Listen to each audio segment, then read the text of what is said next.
Record 32, Side 1, Lesson number 32, the 32nd lesson, Practical section. Going to the races. You know, I still enjoy the memory of having seen the Derby for the first time in my life a couple of years ago. Don't let horse racing get into your blood, Peter. It's expensive, though you sometimes appear to win. People never go just to see the horses run. Yet there are many thousands of people who follow the sport of kings. Most people take the opportunity of placing a bet. I know I bet half a crown on a horse that was running in the Derby long before I ever saw a horse race. Did you lose it? Probably. I don't really remember. However, there is an infectious atmosphere on the race course. Beautiful weather, people having a good time, ladies dressed in light summer frocks, and the bookies calling the odds. I love race crowds. They are such a cheerful lot of people. And even when a bettor loses, he or she appears to accept the loss philosophically, whether he can afford it or not. It's just like being on holiday, really. The crowd is in holiday mood, so it's easier to accept the situation. What really attracts me are the horses. The horse is a graceful animal, and loses nothing of this when it is galloping along at full speed. I hate to see a horse fall, however. They are usually badly hurt and have to be destroyed. It's a great shame. That's not flat racing, Mary, but steeplechasing. The jockeys have to take the horses over jumps. The Grand National, which is run over the Aintree course at Liverpool, is the most important. Oh, I see. Perhaps it was a race we saw on television. But there were 3 or 4 horses on the ground, with their jockeys lying near them. They all got up, except one of the horses, and one of the jockeys limped away with difficulty. In my modest way, I am interested only in these very important races, which interest more or less the whole country. There are race meetings in many parts of the country every day. And if you listen to the news bulletin on the radio at 6 o'clock, you will hear the racing results with all the details, such as how many horses took part in the race. Does that matter very much? If a horse is first, it doesn't make any difference how many others are behind. There are rules governing the payment of winnings for second and third place, and there must be a minimum number of runners. If I put 5 shillings on a horse, I can then calculate what I have won if my horse comes in second or third. Sometimes, I believe, nothing is paid for third place. You seem to know all the facts, Peter.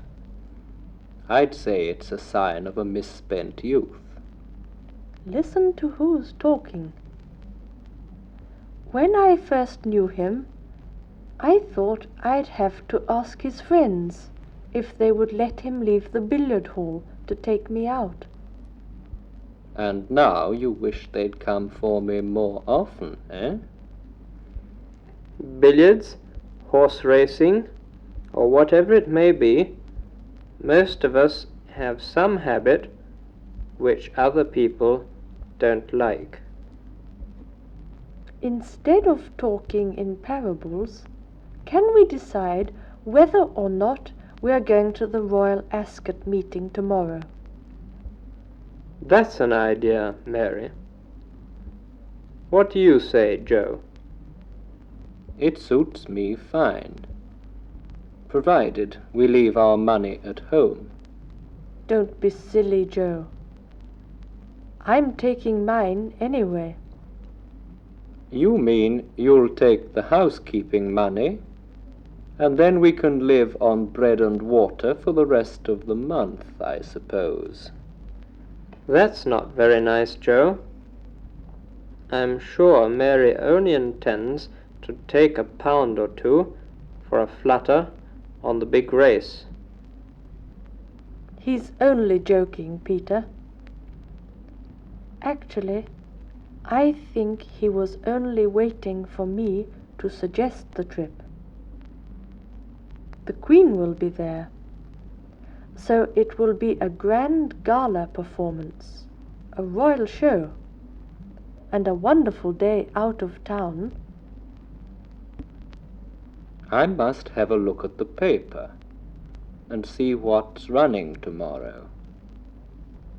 Might get a tip or two on how to make a few pounds. Well, I like that. Not a moment ago, he was criticizing me for wanting to take £1 or 2. Now he wants to study form. Following form once or twice a year is a dead loss. Maybe he's lucky, Mary. I've only lost money once at betting on horses. Didn't know you had ever bet on horses before. I did. Once. And lost. What makes you think you can win tomorrow, Joe? The law of averages, perhaps. Side 2, grammatical section, the subjunctive mood. Like the indicative mood and the imperative, so too with the subjunctive mood, no difficulty is met with in the construction. The present subjunctive is exactly the same as the infinitive for all persons. There is therefore no s or es added to the third person singular. The verb to be takes this form just as all other verbs do, so it is quite different from the present indicative. For all other verbs, then, the present subjunctive and present indicative are alike, save in the third person singular. Present indicative, he helps us. John lives in London. Present subjunctive, God help us. Long live the Queen. The past subjunctive tense is the same as the past definite tense for all verbs except to be. The past subjunctive of to be is were for all persons. It is therefore different from the past tense in the first and third person singular. Past definite, he was a good boy. I was on holiday. past subjunctive, if he were a good boy, I should take him to the cinema. If I were on holiday, we could go to the seaside. The subjunctive mood is never used in English when speaking of a state or action which is or is believed real. It is always used in the present with a sense of wish, hope, or faith, and in the past when the verb expresses an action or state which is impossible, most improbable, or unreal. Hypothetical expressions take the subjunctive mood because they refer to actions or states which do not therefore exist at the time of speaking. Present. May they be punished. God be with you. So be it. Past. I wish I were rich. He wishes he were here with us. We should fly to London if he were seriously ill. The present subjunctive of to be, and occasionally of other verbs, is found after some verbs and expressions taking the place of should be. It is desired that the matter should be discussed. It is desired that the matter be discussed. We propose that they should go in the afternoon. We propose that they go in the afternoon. The past subjunctive, as we have said, is used a. when the verb refers to actions or states that are not real or to impossible wishes. It therefore follows expressions like as though, as if only, when the verb of the clause expresses a state or action which is unreal. B. After the expression it is time, and C. with the verb forms would rather, would sooner, which are the same for all persons, when the person expressing the preference is not the same as the subject of the dependent verb. Here are examples of these forms and uses. A. I wish our friends were coming for the holidays. We should study this evening if there were not a most interesting program on television. If you had £1,000, would you visit Great Britain? He dropped it as if it were red hot. They spoke about him as though he were still alive. B.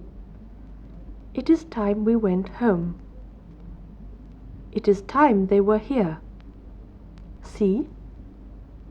I would rather you took me to the cinema. He would rather Tom went alone. We would sooner she joined us than stay alone in the garden. Would rather and would sooner, used with the past tense, express the idea of present or future tense. They are used along with the past perfect tense when the sense is past. I would rather you came this afternoon.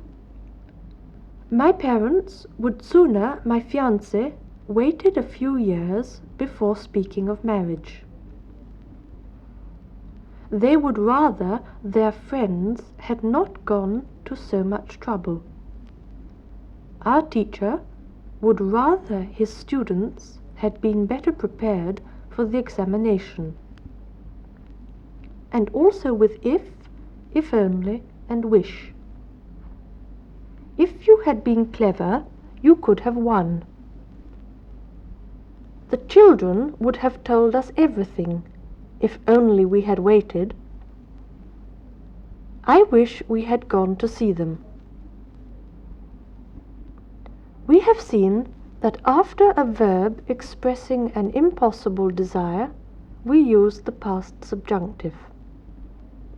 When the wish is possible, we use the infinitive with to, or the accusative plus the infinitive with to. The latter case is applied when the subject of the verb expressing wish is not the person doing the action of the infinitive. I wish to read. I desire you to read this book.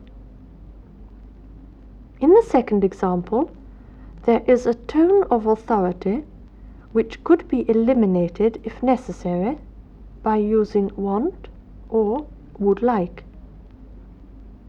I want you to read this book, but more politely, I would like you to read this book.